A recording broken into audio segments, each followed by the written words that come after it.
No niin, päivää. Olemme täällä Suomen Hervannassa Mikontalon katolla.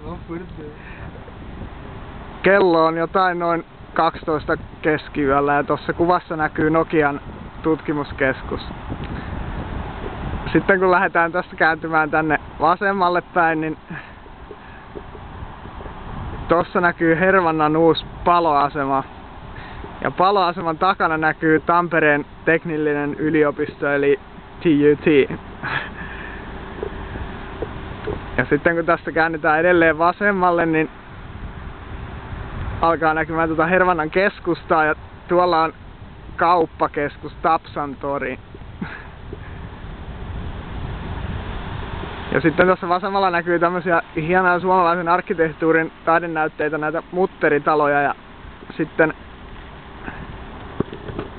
tuolla vielä näkyy Hervannan vesitorni.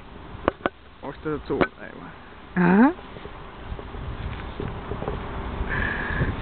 Ja tässä on nämä mun espanjalaiset ystävät, mutta en mä tiedä näkyykö mitään. Kiitos paljon.